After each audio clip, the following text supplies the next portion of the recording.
Coming up on this edition of the news at Ryder, the campus deals with swine flu. Gubernatorial candidates visit Ryder. And the campus celebrates Cranberry Fest.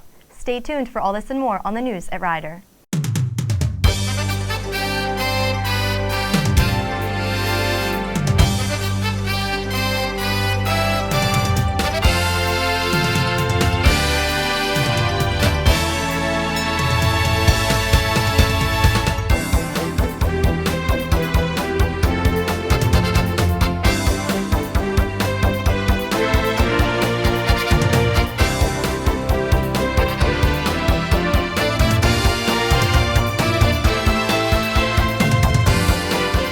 Welcome to the news at Ryder. I'm JT Fetch. And I'm Kelly Sousa. Ryder has been experiencing flu-like illness among students, faculty, and staff since the start of the semester. The good news is that the numbers are still relatively small. As of today, we know of 32 students and 17 faculty and staff across both campuses who have reported flu-like illness and are recovering at home or have since recovered. Of these, 2 have been diagnosed with H1N1 or swine flu. Procedures for dealing with these cases have proceeded as planned. This is an opportunity to remind us all to continue the preventative practices recommended by public health officials. Avoid close contact with people who are ill and stay at home when you are ill. Wash your hands often with soap and water. Alcohol-based hand sanitizers are also effective. And cover your nose and mouth with a tissue when you sneeze or cough, and dispose of the tissue immediately in the trash. Also, avoid touching your eyes, nose, or mouth. And you can find further information on Ryder's website at www.ryder.edu/swineflu. Citizens of New Jersey will be going to the polls next month to select a governor for the next term. In September, all 3 candidates came to speak on our campus to our students. Well, we've done a couple of things that are pretty clear. The most dramatic is we put a cap on tuition this year for the state universities and colleges, 3% cap. So while a lot of states have double-digit increases this year, we have probably the lowest increase of any state in the country for our public universities. More importantly, over a longer period of time, what we have done is put substantial incremental dollars into tuition aid. Over the 3.5 years I've been governor, we've increased student aid by about $75 million. It's almost been $1 billion worth of tuition aid grants in the time I've been governor. And I know we're at Ryder, but if you were at one of the state colleges or community colleges, we have one of the best programs for high-performing high school graduates called the STARS program.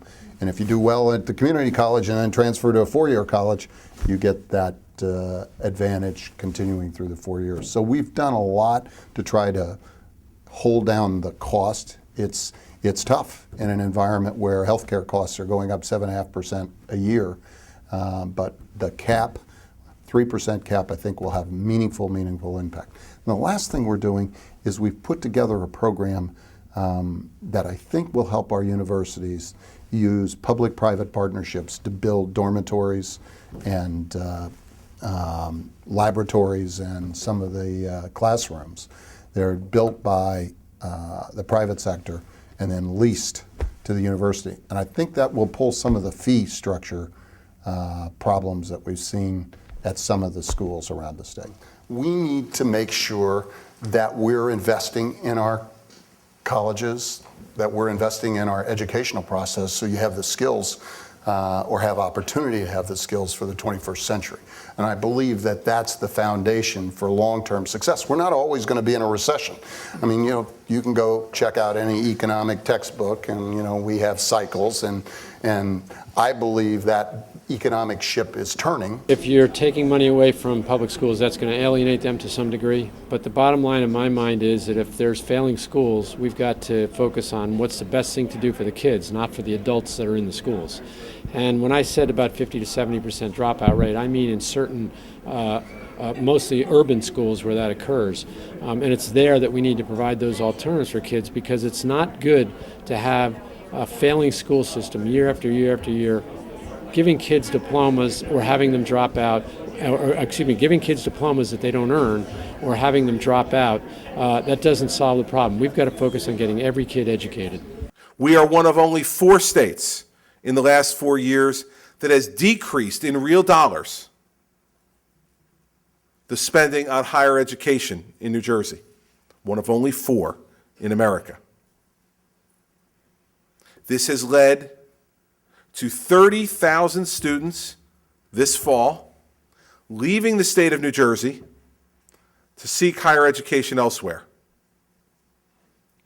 The largest out-migration of students of any state in America, and in fact, New Jersey accounts for 1/3 of all the out-migration of students for the entire country. One state, 1/3. It was interesting to have somebody talk about the issues and what they thought were important in New Jersey. I think we all learned an awful lot.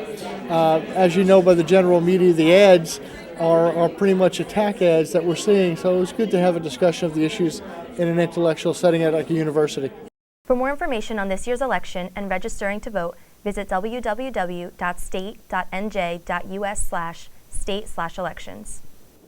The classroom crunch that stemmed from a comprehensive inventory of all classrooms on the Ryder campuses over the summer led to an urgent shift of 68 classes this September. Next semester, a new class period L will be added to the scheduling block to be held from 4:30 to 6 p.m. on Monday and Wednesday. Revisions in Lawrence Township's fire code led to some classrooms losing seats and some classrooms gaining seats.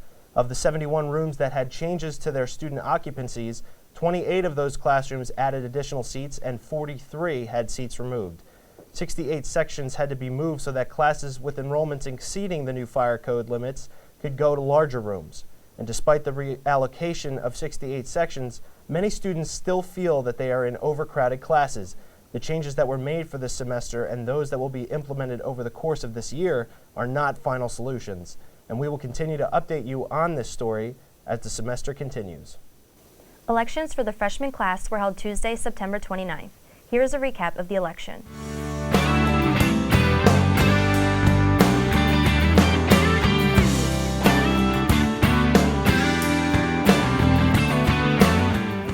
The Ryder campus welcomed its newest residence hall, West Village. The building consists of apartment-style living on campus. A ribbon-cutting ceremony was held during the first week of the semester. Let's take a look back. 1, 2, 3, go! This project adds 152 beds in a 2-building complex that encompasses some 48,000 square feet. The residents here include suites, apartments, and loft-style living areas, and they are impressive. If you haven't seen some of them, you should do so. Because we understand that being able to provide a top-notch facility is a key component to a successful residential program that can meet students' needs. On both campuses. We've now also renovated some 13 of our residences out of the 24 on both campuses, and we plan to do a lot more. We plan additional residence upgrades, and we plan additional academic, performance, and athletic facilities updates. Cranberry Fest is an annual celebration of Ryder's history and Ryder's founder, Andrew J. Ryder. Field reporter Gina Grasso was there and captured the day's festivities. Dailies is a place where students can come together and enjoy each other's company. But today's a little bit different. It's a day of celebration.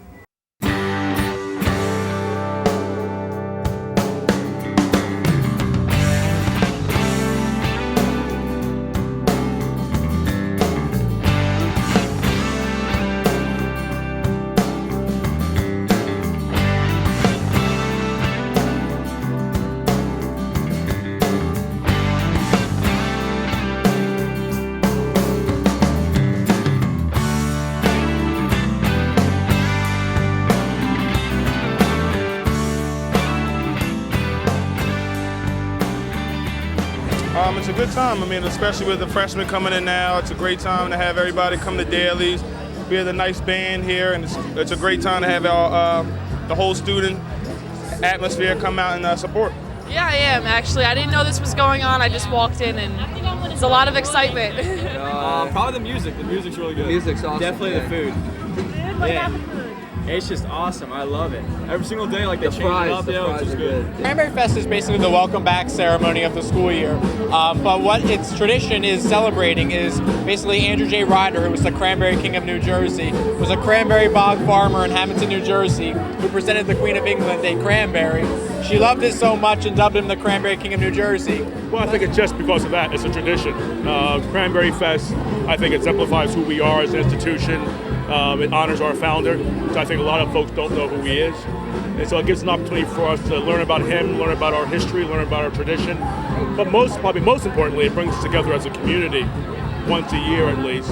And it get a lot of community atmosphere, a lot of interaction among the members of our community.